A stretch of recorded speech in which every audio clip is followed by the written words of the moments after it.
Initially, my role was to do some singing with pupils from the community college in the style of Georgian songs, because of all the tombs and gravestones that have been restored and renovated date from the time of the King Georges, and because with the Castle Carols group, the last 3 years I think, we've been singing carol tunes and songs that are in the style, they date from the Georgian times.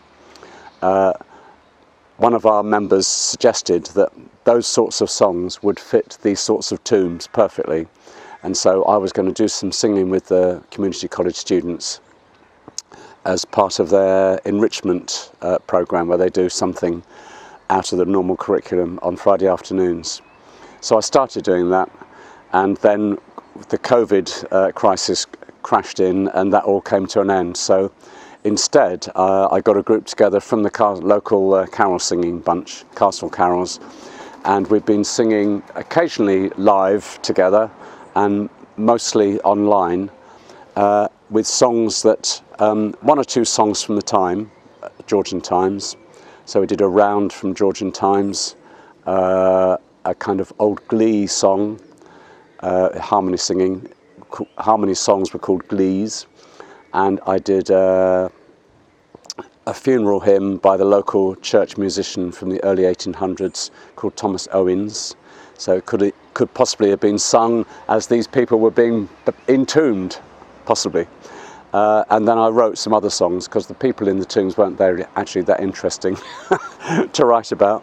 So obliquely I wrote 4 songs connected with some aspect of the people in the tombs, all in 4-part harmony in the style of the carols that we've been singing. And so I wrote a song about the African's grave, which is one of the famous gravestones in the churchyard here, the life about the African and why was he here, what was he doing here, what was his life like. I wrote a song about the French soldier, another one of the famous graves in the churchyard here. I wrote one about the Sin Eater, which is a character described in the Shropshire folklore book from the 1880s, and in one or two other places, where somebody appears at the side of the coffin at funerals, and they take upon them the sins of the person who's died in the form of eating bread and drinking a drink, and they are paid a coin, and they take the sins from the lately departed person so that they can go on their way without the burden of their sins, and their ghost won't come back and terrify their friends and neighbours. So that's the Sin Eater. Mary Webb took up the idea in her novel called Precious Bane, and it was a kind of local thing, death ritual, so I thought that would be fun to sing about that. And then the other one was a song for the mason carving the tombs and the gravestones, thinking, well, if I couldn't do my job, nobody would remember your name. So he's just having a bit of a moan about these rich people being able to immortalise themselves in stone, whereas his skill is what enables that to happen.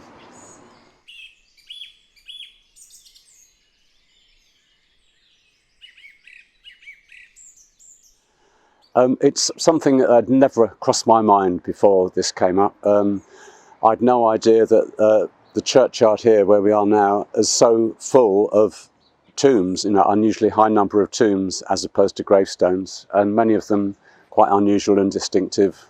And I do like churchyards. I think they're great places to wander around and, feel miserable in. But it's been absolutely fascinating, and I discovered, for example, that one of the French soldier's tomb, I've forgotten his name, is a French officer in the French army. He married, or his descendants married into Maori families in New Zealand. So these Maori people come and kind of do their haka around his grave in Shropshire, which is very weird. So yeah, really fascinating stuff and quite unusual, and makes you realise what a kind of little gold mine, all this stuff is, and so fascinating. the history of it, and there's the history of this African who was buried here. How on earth could that have happened in 1801 or whatever it was? Just staggeringly odd. All these little things. It's been fascinating. Well, it's been interesting to sort of discover all this stuff. It's always interesting. Now, I'm a musician, so finding songs to fit the moment is always an interesting thing. I deal with folk music and traditional music mostly, so there's often a song for any historical context that you want to find music for. Very specifically, in the case of these tombs and graves in the churchyard here, I didn't really come across anything locally that was totally appropriate. So that's why I made stuff up in what I hope is the style of the songs from the time. But I mean that was I've ended up with 4 new songs I wouldn't have written otherwise. So that's it all helps.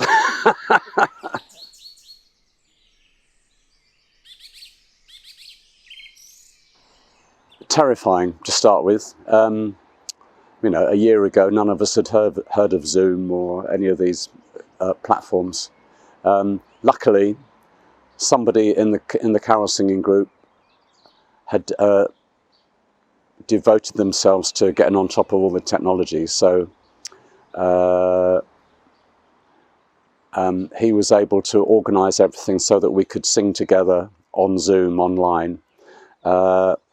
And one of our group got one of these gizmos where you can send in your solo part of the singing, and he can mesh it together to sound like a choir, which is what we had at the final event on the 15th of May. And so that was great to be able to get people to do that. And in fact, we had people joining in, not just from all around the country, as opposed to just locally, but a couple of people from America. And it was amazing that was possible. And so that was thrilling, and revealed a new way of doing things. I don't think anything beats live music with people, singing or playing with people beside you. I think that's a glorious thing to do. But this was a very good compromise, and we were able to sing together. And I mean, personally, I've been doing lots of online teaching, one-to-one lessons with Squeezebox players. I've had over 20 pupils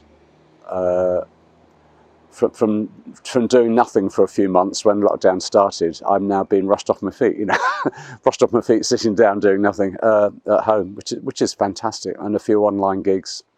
It's brilliant. It makes you realise what a heavy carbon footprint we have by driving around the country all the time doing gigs. And I've definitely, as many musicians are finding, they're looking at ways of not spewing out diesel fumes every time you go to a gig, and trying to find other ways of approaching it. So it will be interesting to see where we all end up. I think people, local people, and people who were involved in the various events around Georgians in Stone, I think they've all gained a great appreciation of how unusual, as we were saying before, how unusual all this stuff is, and what a distinctive place this churchyard is. You can drive past the churchyard endlessly and not think of looking in it or exploring it or discovering it. And I think it's given everybody a wide perspective on what a little fascinating nugget of history is in this corner of South Shropshire. One aspect of it all was that it helped bring a little community together in very odd times. So I think that will last. I think people have made contacts and connections that they wouldn't have made before. So that was an interesting aspect of it all, and just appreciate their part of the world and how gloriously wonderful and unique it is.